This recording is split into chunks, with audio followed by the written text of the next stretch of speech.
Welcome back to another episode of Industry Talk with Brandon Andre, and I'm here with Adam Weissman, who is my contract attorney. Adam, please introduce yourself to my audience and what you do. Thanks, Brandon. So my name's Adam Weissman. I have a firm called Weissman Law, which is a media and entertainment firm. And most of what we do is represent folks like creators, models, artists, also a lot of the management companies and production companies that work with them, and focus on transactional work, meaning things like working on contracts, setting up their companies, and basically doing the things that set them up long-term for success and protection. Nice. So I brought him on today because, as many of you guys have seen me talk about on social media, there is a particular hair company that I received a contract from by a handful of their influencers that, like, once I send it to him and I ask him, hey, what do you think about this? Because I'm seeing a lot of things that are alarming about this contract. And ultimately, we figured that there was a lot to unpack when it comes to contracts for creatives, models, influencers that you guys really don't understand the details about that you should. So we have here the contract for this popular TikTok hair company that we're going to go through to unpack some of the most alarming things that Adam has found so that you guys can understand what a good contract is, what good terms are, and what are predatory terms and what's a bad contract for you. So Adam, you had the chance to review this contract. I sent it to you. You're a professional in this world. What were some of the things that stood out to you that made you kind of taken back? Yeah, and let me preface this to the audience, especially because I am Brandon's lawyer. We are not identifying the company. Exactly. We are not taking them down. We are not saying anything about them specifically. Part of what was really interesting about this contract wasn't the specific company involved, but the fact that a lot of these issues are issues that I see throughout the industry, whether it's with models or creators or other types of artists. It's not just hair companies doing this, but it's a lot of types of different brands. It can be anything in really any industry. So the things we're going to talk about today are not unique or specific to hair companies or to this specific TikTok brand you identified. It's really something that I see across the board with everyone. You work as an agent, I work as a lawyer. We know a bad deal when we see it, right? If we're involved with an artist or creative and we're representing them, the things that we're going to be talking about today, they don't even cross our desk for the most part. We don't see that stuff because nobody even attempts to do this. Right. The reason why it's interesting to talk about it now is because there are so many people starting out in the industry that don't have the benefit of working directly with an agent or a lawyer or any other sort of professional that has seen these things in the past. So I think it's really important for all creatives in all spaces to have a general understanding of these sort of deal terms we're going to get into, understand what's market, what's not market, and what to look out for. But the things we're going to talk about today really span the breadth of everything important in these types of contracts. You know, any contract talks about the things you need to do for money and how long that stuff lasts, right? That's really the heart of it. In the event we're talking about a model or an influencer, you know, the things that you're going to be doing is you're going to be granting your face, your name, image, and likeness.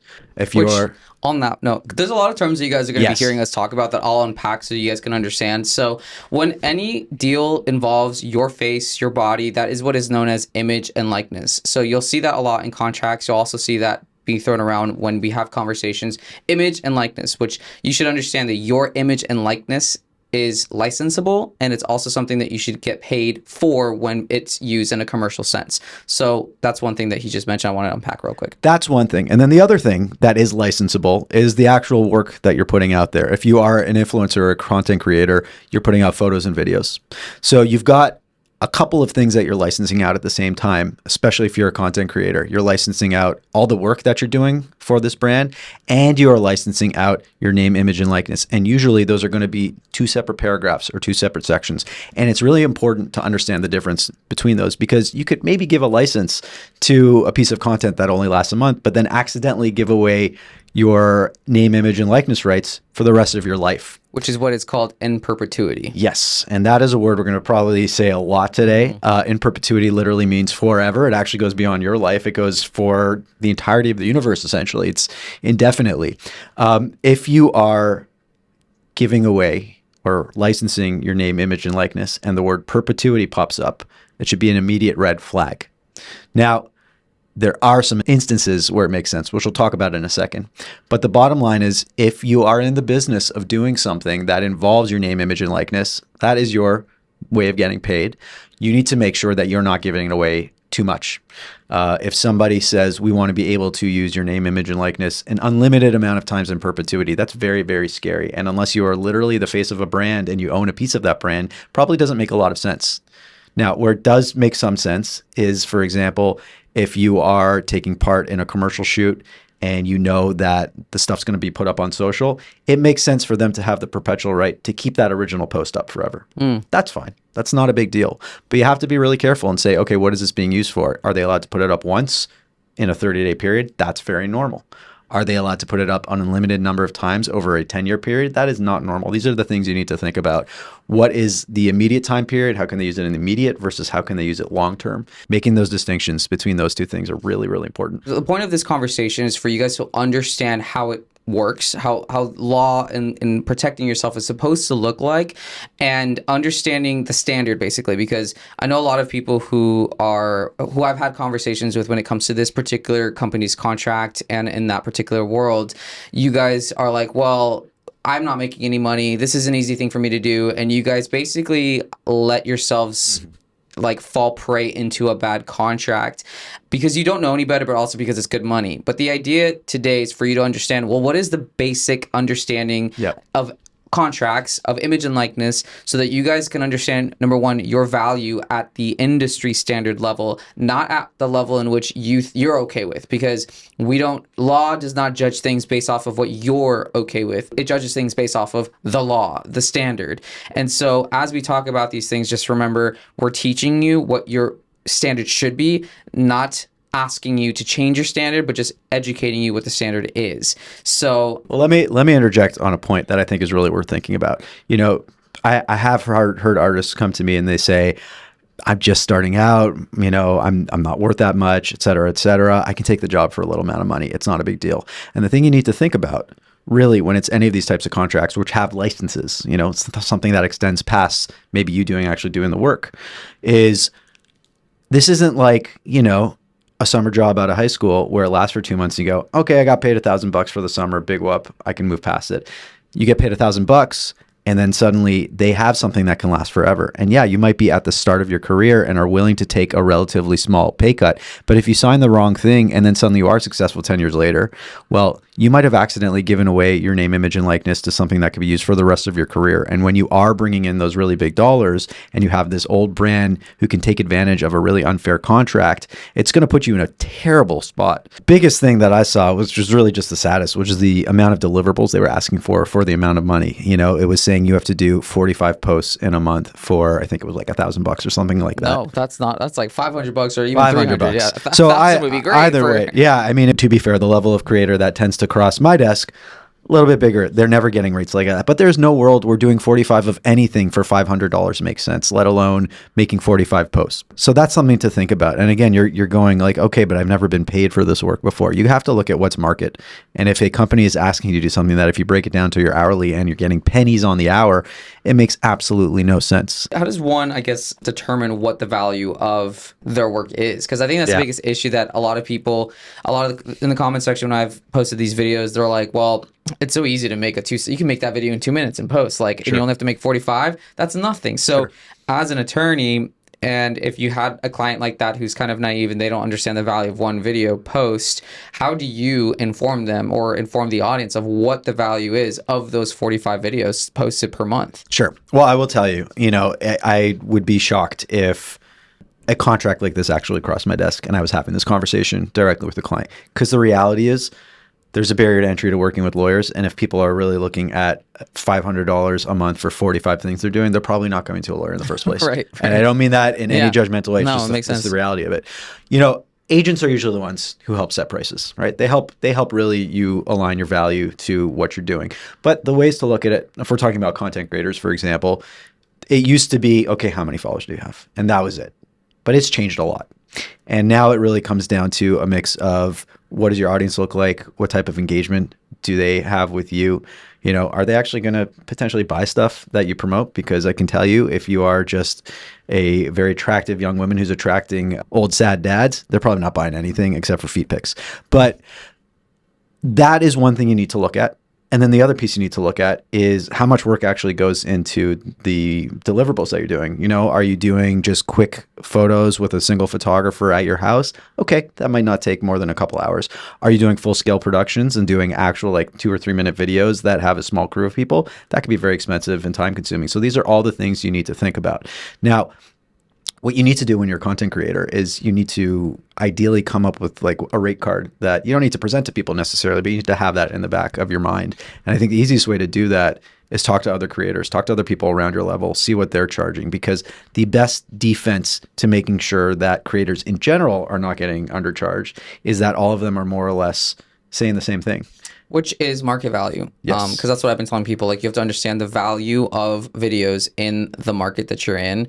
And it's not necessarily always dependent on your following, especially now that UGC is a big thing, because a lot of these brands are hiring influencers to create content because the content itself is good.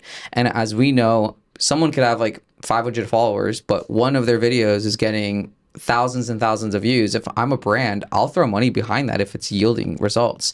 So that's why a lot of you guys might think that I'm not valuable because I don't have 10,000, 100,000, a million followers. But what you don't understand is that the value of your content, like, I've worked with so many startup companies helping them with marketing, and they need real authentic people to create content that they can reuse on their posts, or that they can organically repost onto their stories or whatever, to show their audience that people are actively using their products. And it has nothing to do with their following. It's just that they need that creation of, they need the content. So you guys got to stop thinking about it from the perspective of following matters.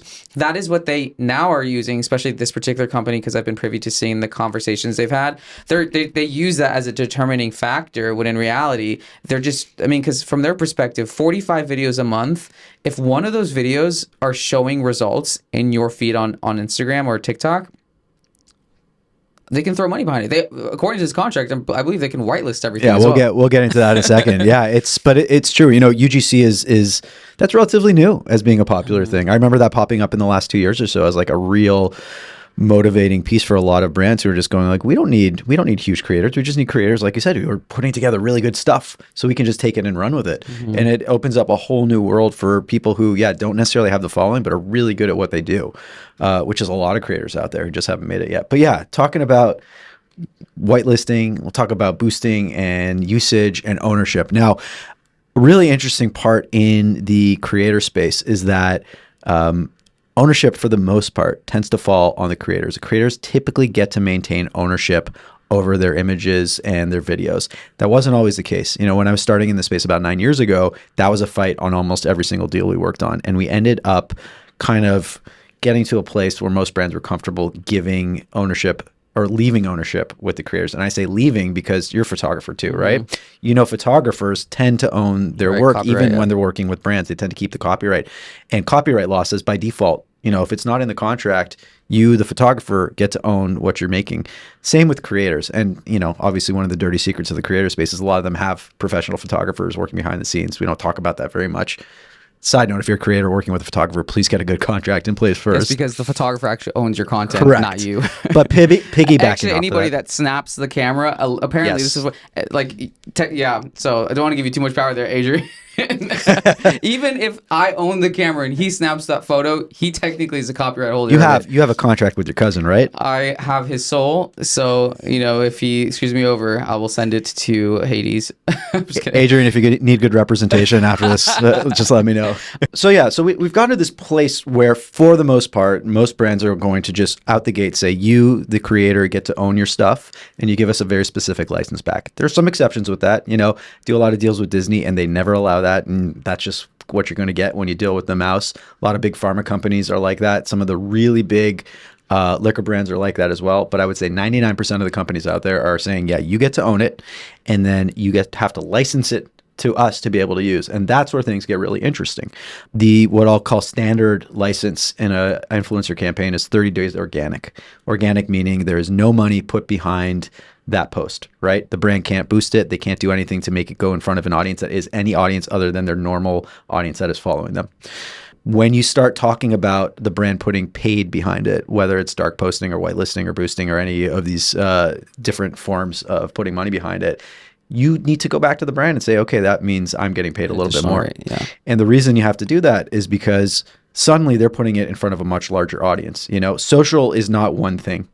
Even between platforms, it's not one thing, right? Which is what we call usage in modeling and I think everywhere else. Same idea. Yeah. It's the exact same concept. And a lot of that's taken from the modeling space as well. It's really, at the end of it all, the content creator is treated somewhere between a model and a photographer, right? Which makes total sense because they're giving their name, image, and likeness and their photography or videography work, right? And then there's a directing creative element to it that goes even beyond that. Although, again, it still really matches up with photographers, but I'm digressing. The point is, the way you need to look at getting paid rates for usage is how big of an audience is this going to get?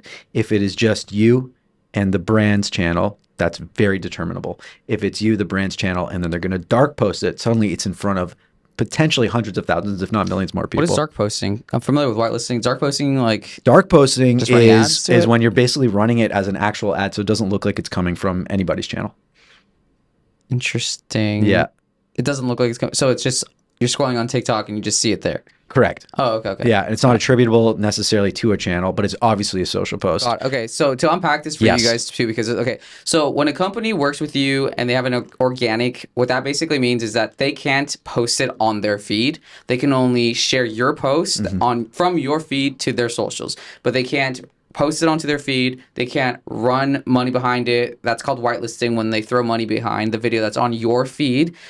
That links them. Or sometimes they whitelist from their own too, right? Oh, really? They'll take their own when they repost, or if they're able to post it on their own channel. Oh, interesting. Yeah. So that's another thing. And then dark posting is just taking your video and then going onto these ad managers for like TikTok, Facebook, and then running the ad. That it doesn't necessarily sit on anyone's post. Well, sometimes it's connected to someone's account, but I'm assuming that's what it means. I'm not the lawyer. I'm not the person who's actually doing it, so I just see it third hand. But the interesting thing about all of these terms is none of them are legal terms.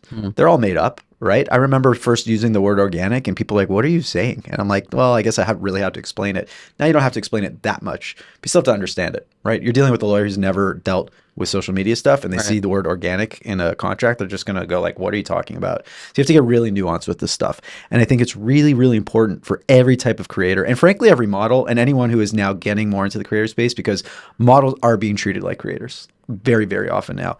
You have to understand what all that means, because that is your trade at the end of the day. Yes, especially when it comes to models, because a lot of models who try to find their own jobs independently, you guys don't understand how to negotiate or even understand the value of just beyond your day rate. So in modeling, there is your day rate, what you're being paid just to come in and work, and then you get paid usage rights, which is how they use your images and or content, and for how long and where, and sometimes in what territories, because that's another thing as well, is that there's territories. So there's different layers, but in every single one of those situations, you're supposed to get paid more. So it's your day rate plus this, plus that.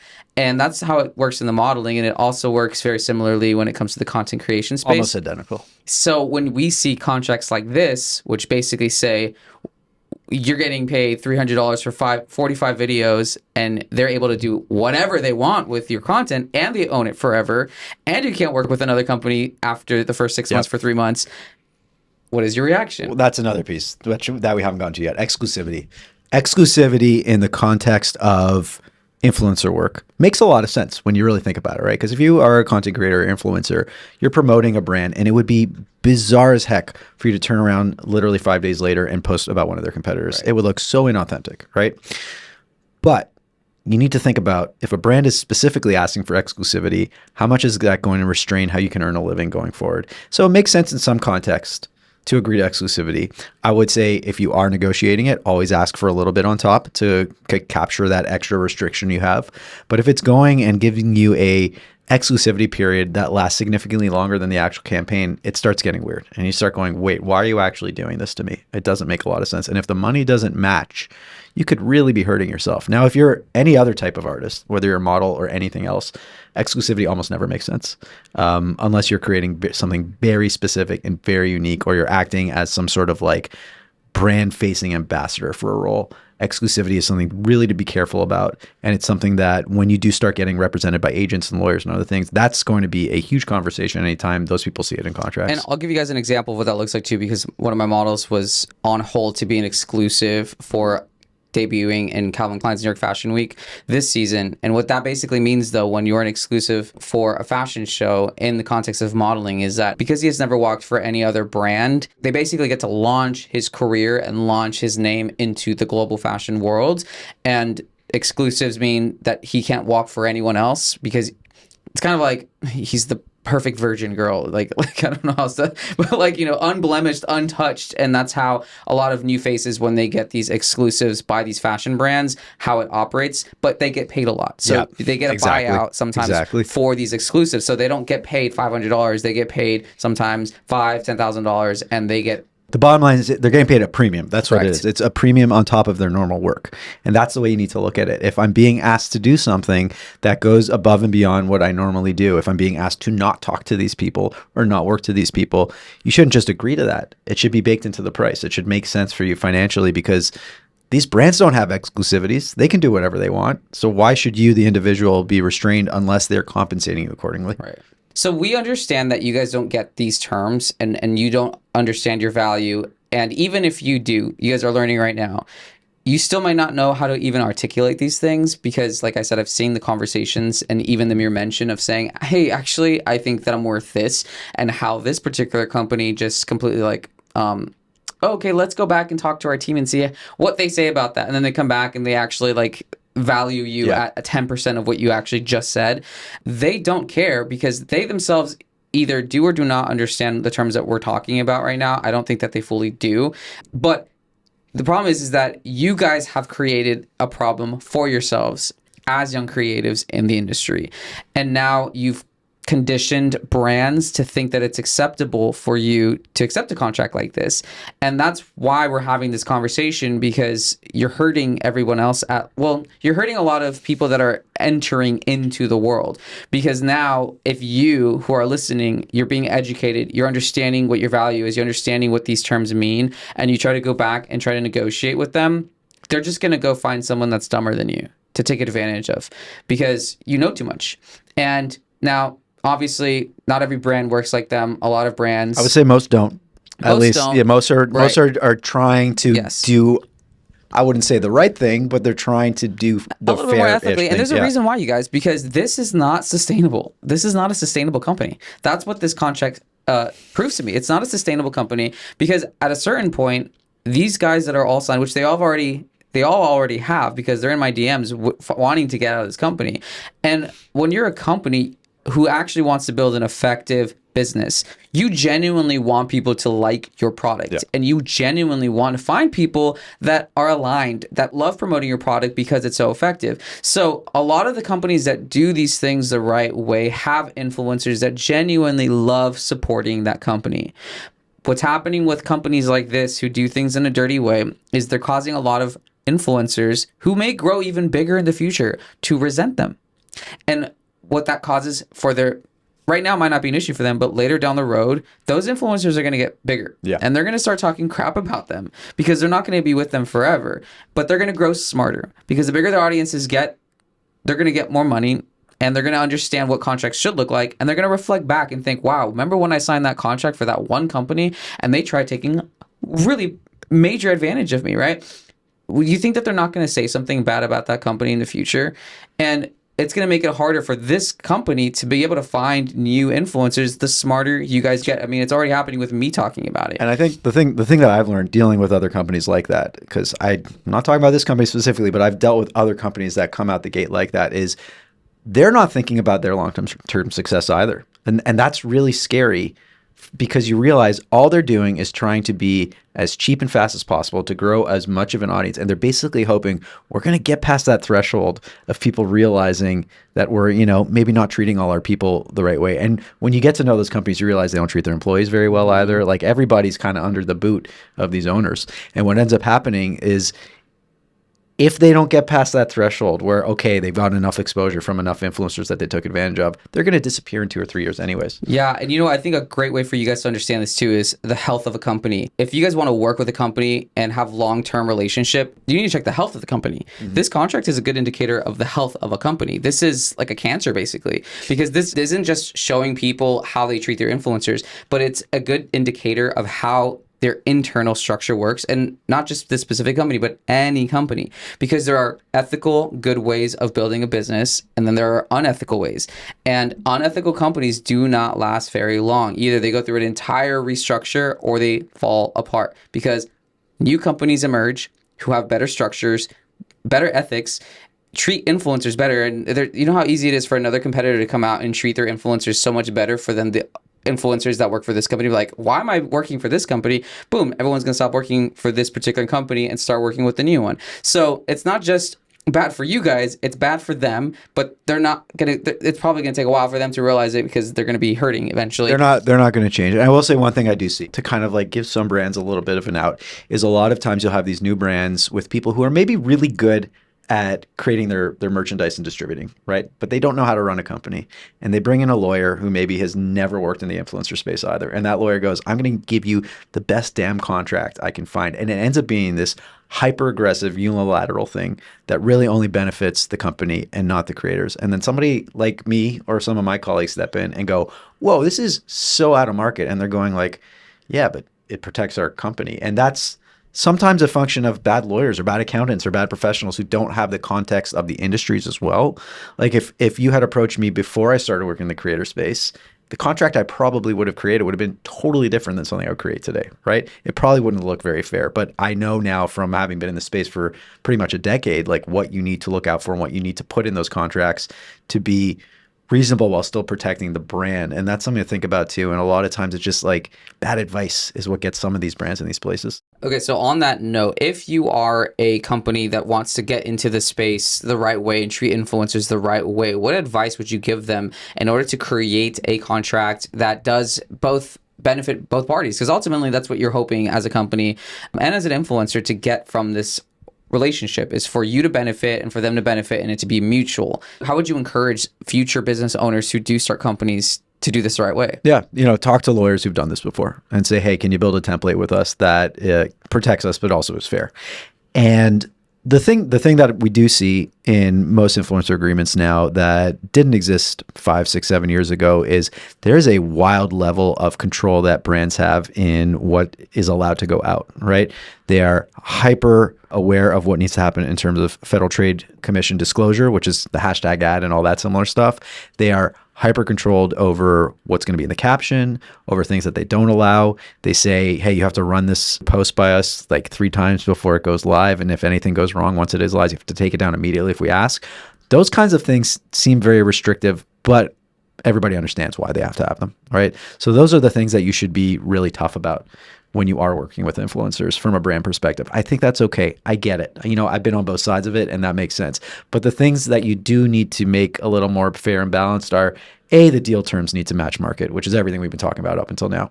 The other thing is like making sure that the legal terms are balanced. It's the old adage that I used to get from a lot of lawyers on the other side of deals when I would ask for more protection for the influencers is the brand's lawyers would say, all we're doing is paying you, man. Like we don't have to protect you. We just need to pay you. And that's not true, because when you're representing a brand, you're putting your neck out there on behalf of a brand.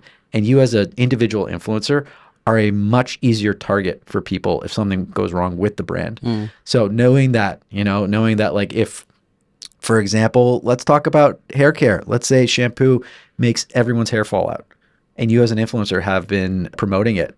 It's a lot easier to just say, I'm going to sue the influencer than sue this giant brand that's protected. So making sure that the indemnification, which I don't think we need to get too into that, but like making sure that the brand is responsible for their actions is very important. Which is something that I feel like we should talk about now. Next is how your relationship with lawyers should look like when you receive a contract. Because I think a lot of people, when they get contracts, whether it's from a modeling agency or a brand, you think that that's it. They send you the contract, you're forced to sign it, and you have no choice in the matter, and you have to accept all the terms and everything that you see. But is that true? Absolutely not. Now, there's 2 steps to that usually, though. All right. Often before I come in, there are deal terms that are negotiated. And that's going back to the price, going back to the usage, ownership, the basic things that we were talking about. When deal terms are figured out and then I get the contract, It's very hard for me to change those unless they are wildly offensive, right? We're kind of stuck with there. So that's why I tell every single artist who's not represented by an agent, you need to understand this stuff and know that sometimes there are going to be situations before I can even step in to fix a deal. Those things might not be fixable after the fact, but everything else in there, all the technical stuff, all the terms and conditions, all those long paragraphs you're going to see, it's always negotiable. Absolutely. Certain companies will have different policies about what they can and can't change. But the bottom line is, like, if you're working with a lawyer and you send them the contract, their job is to take it, review it, redline it, which is where they make suggestions to the edits, or they make edits that look like suggestions. Then it gets sent back to the other side's team and they can assess whether or not they agree to those terms. It's never going to be perfect. It's very rare that I come out of a negotiation and get literally 100% of what I wanted. But I always come out of it getting something that's better than what we started with. The logistics of what that looks like, you get an email, you get the contract. What is an artist or creative supposed to tell the person that they're receiving the contract from? I'm going to send this to my lawyer. Do they immediately CC you? What does the actual correspondence look like to make it feel like how professional and also not like you're creating friction with the person that's sending you the contract? It's really tough. It's a good question because there's not a single straight answer to it. And it's kind of a choose your own adventure thing. And it's going to depend, A, on you, the artist, and the client, and B, who you're dealing with on the other side. And the bottom line is, you raise a good point. You don't want to cause friction too much. So if you know the other side is going to get a little weird, if you automatically toss your lawyer into the mix, maybe take a beat and try not to. That being said, it's everybody's right to have a lawyer from day one. But it could look like you get the contract and immediately go, I'm CCing in my lawyer who's going to come back with their comments. If you are a little more adept and you're a little more comfortable talking on behalf of yourself, it could just be you go back, you send your contract to the lawyer, and then the lawyer kind of goes in the back and works on it together with you, and then you send it back. It really depends. It also depends on how complicated the contract is. If it's a really simple 3-pager, maybe you don't need to get the lawyer talking to the other side. If it's a 50-pager with all these different terms that go beyond a normal deal that you're working on, probably makes sense to bring the lawyer in. There's no right answer. And I think any lawyer who says you definitively have to loop me in or you definitively have to say this is not listening to their client and is not looking at the context of the situation. Other thing to note, if the other side suddenly gets weird when you mention a lawyer, that's usually, I wouldn't say a big red flag, but at least like a pretty big yellow flag. By the way, for those of you guys who don't know, we actually originally had this conversation on a live on TikTok, and then midway through banned from TikTok Live, so I got that resolved. But we did talk about something that I wanted to talk about today, which is modeling contracts and models accepting the first iteration of a contract that they get from modeling agencies. And you were telling me that you're seeing a lot of models sending you these contracts and you kind of making updates to them. But that's an example of when a lot of my particular audience, like you guys get contracts and you think, well, this is it, we have to sign this or it's a no-go. And you were telling me that you've been handling a lot of these modeling contracts and going back and forth with these agencies. So to say that, and maybe this is what will make a lot of modeling agencies upset, but you also mentioned that a lot of modeling agencies are acquiescing to these changes and they're... Yeah, keep going. Oh, sorry.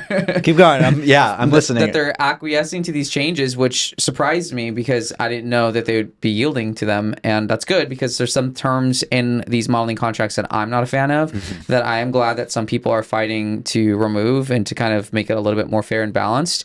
But that's an example in a scenario in which, okay, you're the model, you get the email back, we're interested, here's the contract, what do? You read the contract, there's some terms like you have to pay this annual fee for like website fees, which to me, I don't think is fair. It doesn't make any sense. In that situation, you would probably have your lawyer look at the contract. Hey, what do you think about all the terms? What do you think about these extra fees? And then discuss whether that's fair or not. And then you come back with it saying... So this is tough. This is really tough. And I think when you're dealing with any sort of representation contract, it's really if you've never worked with a lawyer before, that's probably the best first time to do it. Because if you get a bad representation contract, you could be in a lot of pain for a long, long time, and not even just getting a bad contract. Signing up with a bad rep can ruin your career permanently. That's it. So I do tell a lot of people, like, fine, come to me when you get your first modeling agency rep or your first literary agent agreement, whatever it is, any sort of agency agreement or management agreement, come to me and we'll see what we can do. Now, I have been getting a lot of modeling agency agreements. I have been pushing back. But I will tell you, a lot of times these modeling agencies get really weird when a lawyer steps in because they're not used to people pushing back. Right. They don't want to change their old terms. And frankly, they don't want to bring in their own lawyers to negotiate it. They don't want to spend a penny on a new model to have to pay a lawyer to look at what I'm doing, basically. You mentioned website fees. That's something I'm seeing coming up so much these days. And it's so painful to see these like $250, $500, I don't know, semi-annual fees when they're already taking a giant chunk of your money in the form of commission. And it's like, shouldn't that just be your operating costs? Right.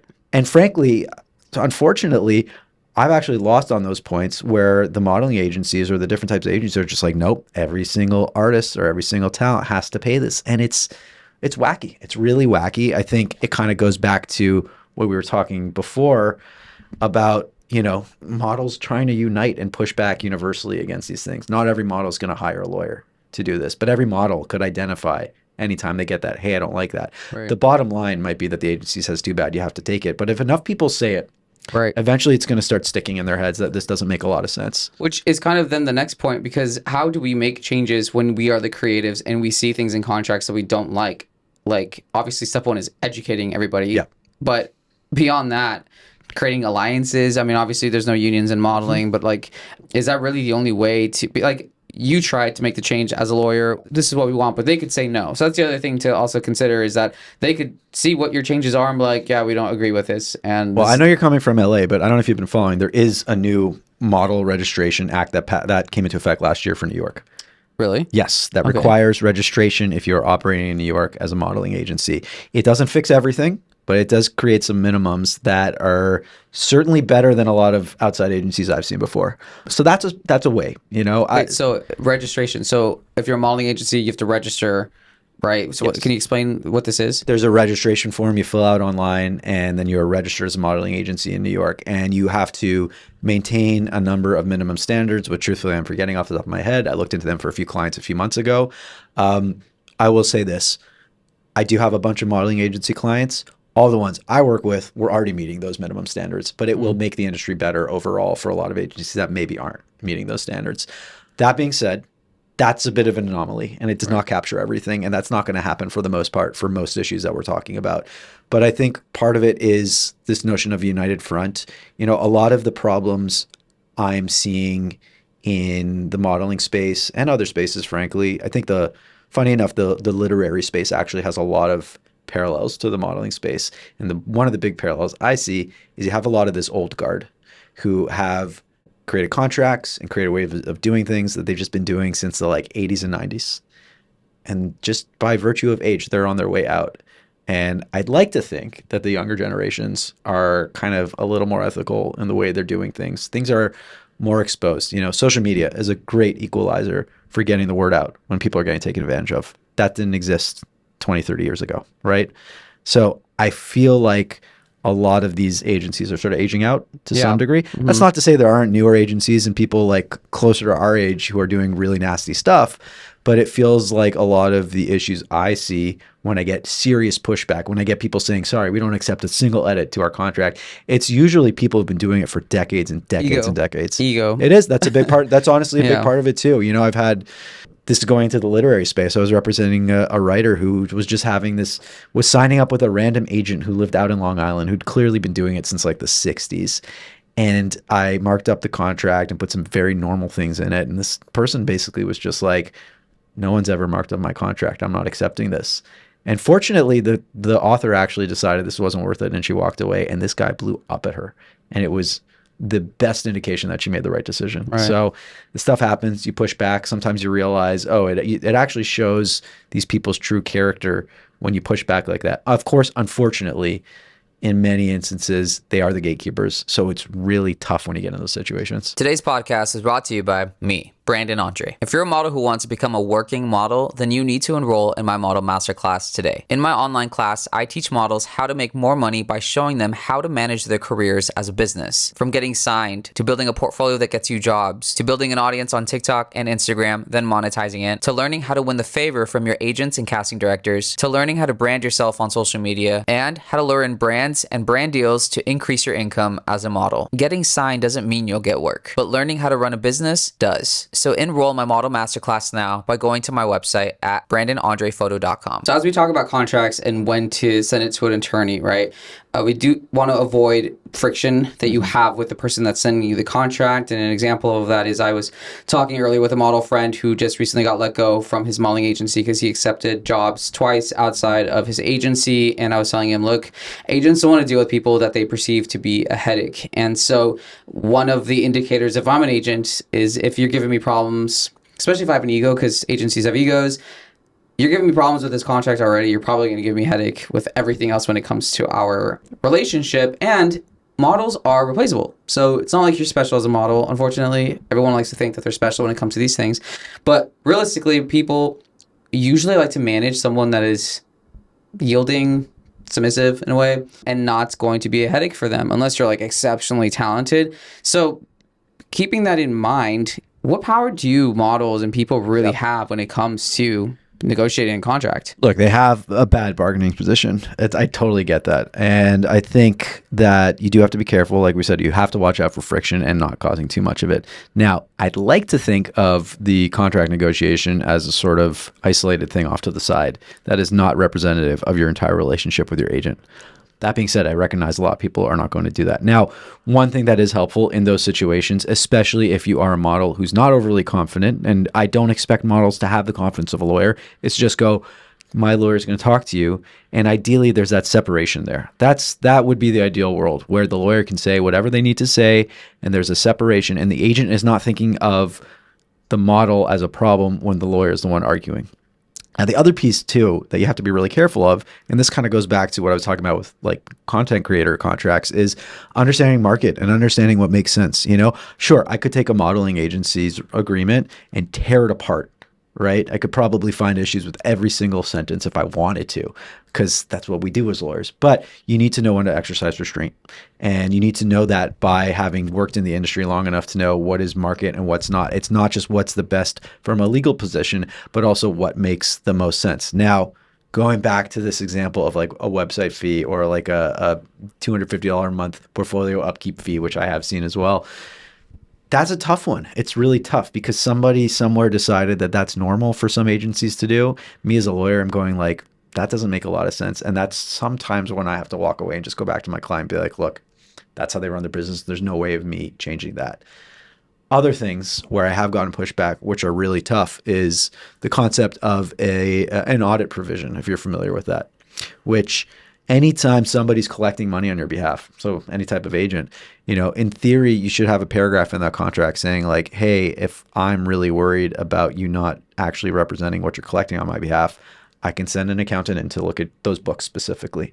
The amount of pushback I've gotten on that in the modeling space has been massive, and it's really tough. And from a legal perspective, and what I think from an industry perspective, it should be such a normal, simple thing. But that has become a big point of contention in probably 4 or 5 negotiations I've had over the last 5 years with modeling agencies. And sometimes my clients have had to make the decision of, we'll just accept it because we don't want to lose this relationship. It's really hard. It's a really, really hard balance to strike. And I think there is some degree of you as a model going like, okay, it's not perfect. I'm going to have to accept it because I know this person's going to be amazing for my career. But then also looking at like, how bad is this? Are they just going to take advantage of me? I don't know. And figuring that out comes from not just talking to your lawyer, but talking to other models, talking to people who know a lot about the agency. And part of it too is a lot of times we'll be working on these contracts, we'll get stuck on a point, and I'll just go like, hey, do you know anyone that's actually been represented there before? What has happened when they left? Because most of the time these agency agreements become a point of contention is when models are leaving, right? That's when, shit hits the fan. And it's like, now we need to figure out how this is going to work out as they're departing. So they talk to models who have left, or they talk to other artists who have left, and they get a sense, and they're like, oh, this agency actually doesn't go after their models. It's not a big deal. So I'm like, all right, this isn't legal advice, but it sounds like you're going to be okay. So those are the ways to sort of balance it. It's being really contextual and aware of the situation and talking to people and not just taking things at face value, Right. which is tough. And not a lot of lawyers do that. A lot of lawyers get really pig-headed and just go like, I got to do what's right. And there's no in between. So you need to make sure you're working with the right people to avoid those situations in the first place. Now, on that note, let's briefly talk about exiting a contract. Sure. Because not just with Going this back to- particular yep. contract, but even models who are unhappy with their agencies, right? What are the ways that you've seen people effectively get out of a contract? I mean, and just briefly talking about the specific contract, is there anything they could do to get out of it? Besides, that's question number one. Question number two is that there are people who've signed this contract. They're not from the United States. Are they pretty much free to kind of just ignore them if they don't want to work with them after finding out that it's a very predatory contract? Yeah. Or realistically, do we think that this company is going to hire an arbitrator to find them to do the whole international legal process? Oh, yeah. Well, it's tough. It's tough to say, and you have to see what this company's really going to do. I mean, there's two different things that we're talking about. One is, okay, you're signing with a brand and they're asking you to do stuff and you just don't want to do it. Now, if you have a horrible contract that doesn't have an explicit way out, maybe you just don't do it and you see what happens and you realize they were only going to pay you $500. They're not going to sue you. Right. Not the most comforting thing. It's certainly not good legal advice, but that's one thing to know about. There is this concept that even if a contract doesn't have a specific or explicit termination right, if the other side materially breaches it so badly, if they do something so wrong, you have a way out. Now, if the brand's obligation is only to pay you like $350 for you to do 45 things, well, it's pretty hard for them to breach it because all they have to do is give you that money, right? They're going to give you that money is my guess because they know $350 is certainly worth the security there. So a campaign agreement like that, you might be kind of stuck. It really sucks. That's why you need to be thinking about termination before you sign the contract and negotiating that into it.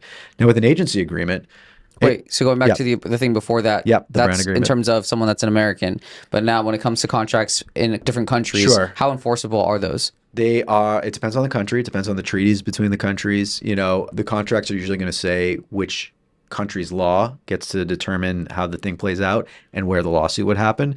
Now, if you are outside of the country and the lawsuit happens in the US and they have a judgment against you because you haven't responded, now they have this judgment.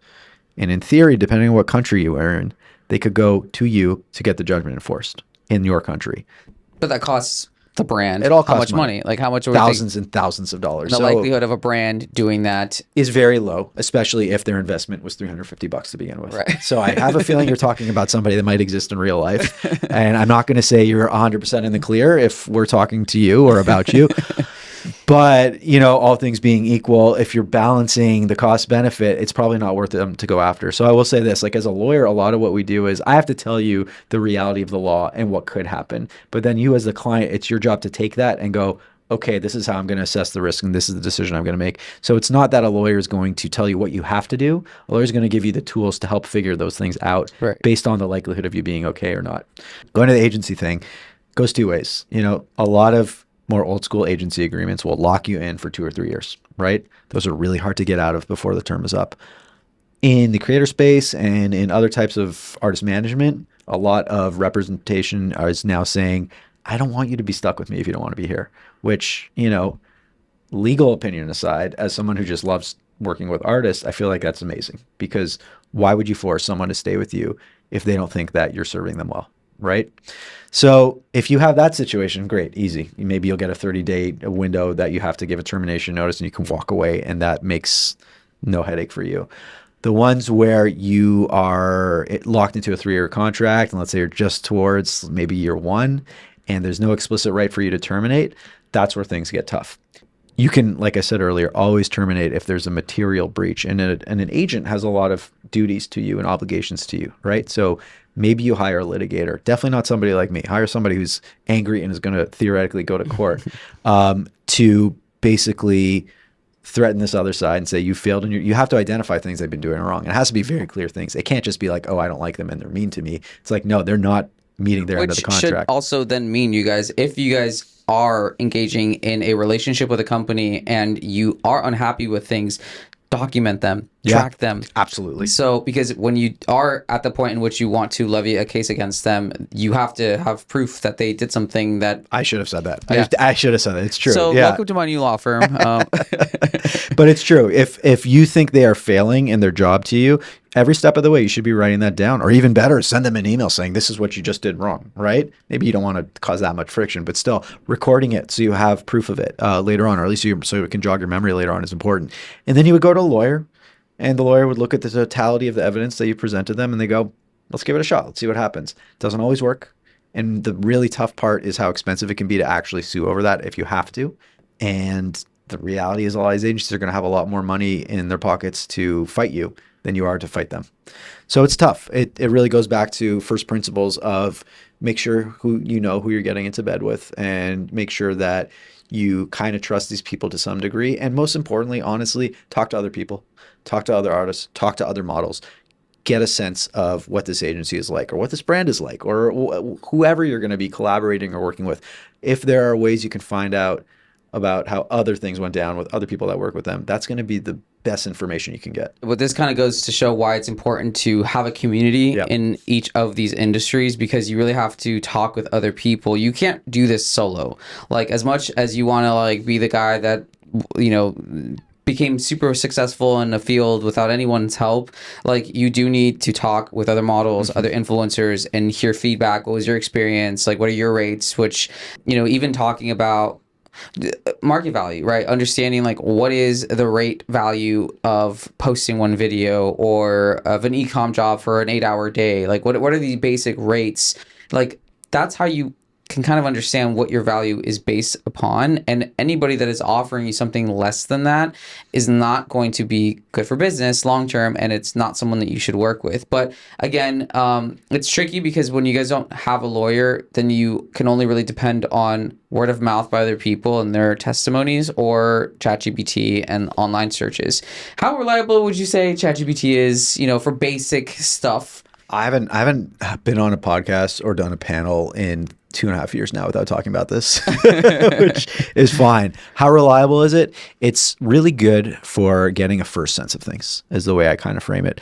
It doesn't have context, which is really tough. You know, so much of what I know is just stored up here and not written down anywhere, because I've been doing it for like 14-ish years. And unless I wrote a book of literally every opinion I had, there's never going to be a way for any piece of software to learn that. So what ChatGPT does is it takes the most broadest sense of things and puts it in writing for you. And the thing that's really scary about it, I think, is that it presents it in a way that seems really confident in itself. So people see it and they just go, yeah, that's the case. And it almost feels like sometimes people will trust what they see in writing on ChatGPT before they even trust their own lawyer, right? They're not going to question it.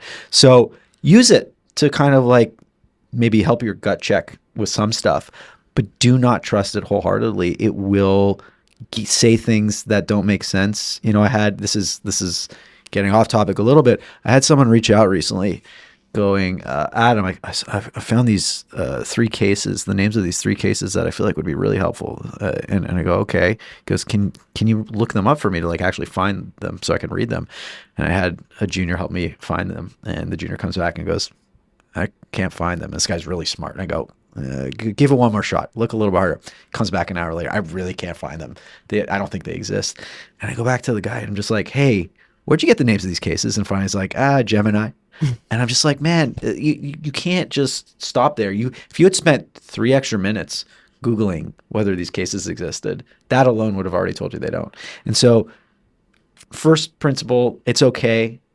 Don't stop there. Don't Isn't ever Gemini stop there. owned by Google? Yes. So you're saying that Google would have gotten it right, but not its own ChatGPT? Google itself is nothing, but like you Google and you go to enough websites, you're going to figure out whether something exists or not. You know, it's like Gemini was hallucinating these cases based off of a series of different journal articles that had specific names and issues, tied it together and said, these are the cases you're looking for. And it came up with fake case numbers too, which is wacky.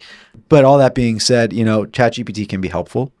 It's not the end all be all. It never should be. It should never replace other people's actual opinions, because ChatGPT is not going to be forming opinions. The closest thing it gets to be able to form opinions is just like taking people's blog posts and then regurgitating those. And those are not enough to actually give you real insight. Yeah, I have like these prompts just to like gauge the likelihood of whether a contract or an agency is a scam, where it basically doesn't give you any law, but it's like judging everything from Reddit, everything you've heard about this agency, what is the likelihood that this contract or that this agency is a scam or it has red flags or whatever, and then it gives you, that prompt will give you like a percentage rating. That's like the best you could do without going and paying for a lawyer. But even talking about paying a lawyer, because you work with creatives, I mean, unless you're working with like every major celebrity that's making bank, how have you kind of been able to build a company knowing that a lot of creatives don't have money. A lot of models, actors, they don't really have money. So when your clients, for instance, are they kids of people that have money and can afford your services?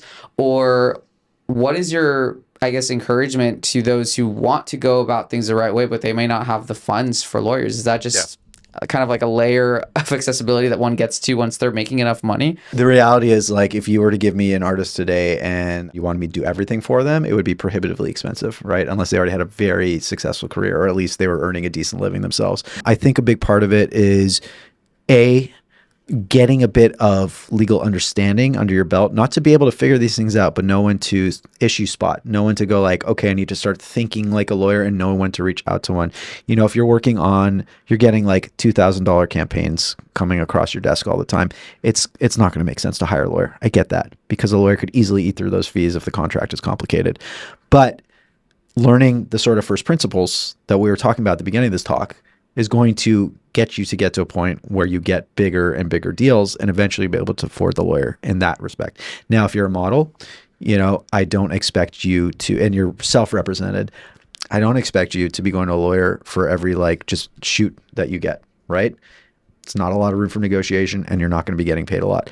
The one time, like I was saying earlier, that you probably should take a beat and go, I need a lawyer, is when you get that agency agreement, right? Because your agents, once you have the agents, if you have a good agent, they're going to be negotiating better deals for you. They're going to be looking out for the really big pieces. They might not be lawyers, but they're going to make sure that the usage terms are correct. They're going to make sure that the fee's right. They're going to make sure that you're supposed to show up at the right time. You're not getting taken advantage of. All these things that a lawyer could help with, but isn't necessary for. So I think it's learning when to bring the lawyer in is important, when to go like, I am building a business. If you are a content creator, you are a business owner. You have business expenses. You need to figure out when to bring somebody in. Do you need to bring someone in to help you form your LLC? Maybe. That's not a bad time. Do you need to bring someone in because you have enough brands asking you for a contract to draft? Maybe. That might be worth the investment. Or are you about to get your first big social media manager? Do you want them to come in then? Figure out when to bring them in. Is it? Because no, not every content creator that we work with is literally coming to me for every single thing that crosses their desk. Right. It just wouldn't be feasible. And I'm very aware of it. That's another problem too, to be totally honest, with all of these industries, is that you have these companies who can afford lawyers who send contracts to people who can't. It's tough.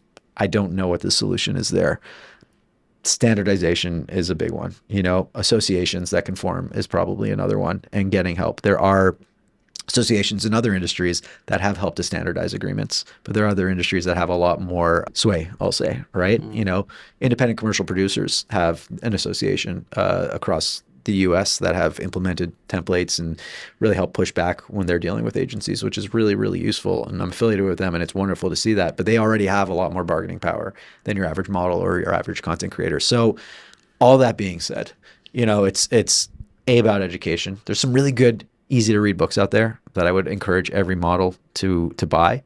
I don't remember the names offhand, unfortunately, but maybe we'll put that in a text on the screen after. Read it either. Yeah. Let's be real. Well, but here's the thing. Like TikTok, social media. I mean, that's actually, you can go follow his. You can follow me on Instagram and TikTok, because we are putting out content every couple of days talking about issues that pop up like this in a very digestible way. So that's the way to start. But here's the thing. You do not need to know this stuff to be a good model or be a good content creator or to be a good artist in any capacity. But if you want to be one that survives for a long period of time, you do. Because that's the difference. Longevity comes from making the right decisions, fundamentally, understanding the things that you're signing, and not screwing yourself over in 5 years' time because you took a shortcut now. So yeah, fine. I can appreciate not every model or creator is going to want to like do a deep dive into understanding usage rights. I get it. That's fine. But the ones who do, and who also happen to be good at their job, are going to survive past the ones who are just good at their job. So that's something to think about in the back of your mind. It's like, that's where you got to go. And then if you're successful enough, you will get to a position where you can have a lawyer to worry about all that stuff. But I can tell you, you know what makes the best client? Someone who understood all that stuff before they came to me. And this is why we have this podcast, so that you guys can understand at least fundamentally what a bad contract looks like. Okay, so someone who gets handed this contract, you tell them what? This particular contract. What do you tell them? I tell them, I don't think it's worth you even hiring me. And that's the thing too. Like I will happily take intake calls and consult calls with most people who reach out for free. Well, not necessarily reaching out to you to take on your services to handle the contract. I'm saying, what would you tell somebody who gets that contract? Should they sign a contract like this? No, I'd say it's not worth it. I look at it and I go, you're getting paid $300 to do 45 things to give away your face forever. That's not worth it. There's no world where that makes sense unless you really don't care about your career. Fine. You want to be an accountant who just happened to be in a couple influencer campaigns. I won't judge you. But if you truly want to be a model or an influencer, signing something like this is not worth it. That amount of money is not going to make a difference to you long term, but the negative effects of the contract will. Would you be as brazen as I am to suggest that this contract and contracts like this is predatory? Yeah, I think that's a safe word to use. Any contract that's asking for a just egregious amount of things from you for no money is predatory. And that goes in any industry outside of the media and entertainment and arts industry, right? If you're not getting paid fairly for your work, that's predatory. That's the definition of it in some senses. It's like, you just need to know your value first though to be able to realize it. That's really what it boils down to. And that's what I hope you guys learn today. If you're a model or an influencer, is understanding your value. And if you guys, to conclude how you determine that, you look at what the market value is. What are other influencers getting paid? What are other models getting paid for the same level of jobs? And if you're a model, a good way to figure that out is by community, asking other influencers, asking other models, what did you get paid for one post? What did you get paid for one job? Especially if you're planning to do this independently. And there are influencer agencies, which I don't know if you work with influencer agencies or just the influencers directly themselves. Yeah. But there are agencies for influencers, agencies for models, obviously. And there's already a standard, and it's important for you guys before you jump into these relationships to not get wooed by the clout that whoever is talking to you has, because it's not worth giving your time and energy to a company that does not value you and accepting a contract that is predatory. Because at the end of the day, it just makes you, it's bad for business. It's not good for your soul to understand later down the road, oh, I was worth a lot more. No one wants to wake up one day to find out I was really dumb accepting and signing this contract. This is where you're learning. You're not having to hire him in order for you to get his wisdom and discerning what is good and what is bad. And that's the first step. And that alone will save you guys a lot of money from headaches and wasting of time. And I know it's easy to accept that $250 when you are a 18-year-old kid in a college, or 500, whatever, but you are worth more than that. And it benefits the entire community when you guys say no to these contracts, because if enough people say no, this is stupid, this is ridiculous, and you guys speak out about it as well, it puts pressure on the company to have to change things up. But if you guys just willy-nilly accept it because, well, it's a better deal than the other guy got, it doesn't benefit you guys, because all it does is it makes you look bad as an influencer, because it makes you look like you're someone that just only cares about himself. And moving into the future with AI and everything that's happening, community is the way forward to build a business, to build a brand. Companies are building communities first before they're able to even really build out their brand, because communities are authentic, they are real. And the only way you can build communities is if you're transparent, you're authentic, you actually look out for other people's best interests other than your own. So approach every contract with wisdom, being mindful of everyone else. You accepting something this bad ends up hurting everybody else. So just keep these things in mind. Otherwise, you're going to spend a fortune hiring an attorney, figuring out how can I get out of it, and if you even can. Adam, thank you so much for taking the time to meet up and for us to have this discussion. There's so much, I'm sure, to unpack when it comes to contracts, different industries, and even startup tech companies, Well, what is a way, if someone is interested in kind of engaging in your services, how can they reach you, and just give them kind of a spiel of how you work? Yeah, well, thanks for having me. Easiest way to find us, Instagram, TikTok, and LinkedIn, all under at Weissman Law, Weissman Law. We've got a newsletter goes out twice a month, just talking about what we're doing. We do webinars twice a month too, where we bring in different kinds of professionals, different types of artists, really people who are working in these industries and tackling these big issues, looking at the intersection of where the entertainment industry is going, where technology is today, and kind of the issues that come there. But follow us. We put out a lot of good information, a lot of educational pieces. Like I said, most people are not going to be hiring a lawyer right now. I totally get that. But I would be so much happier if every client who came to me came with a good foundation of having protected themselves up until the day they sent me that email saying, hey, we want to chat. So I would say reach out there.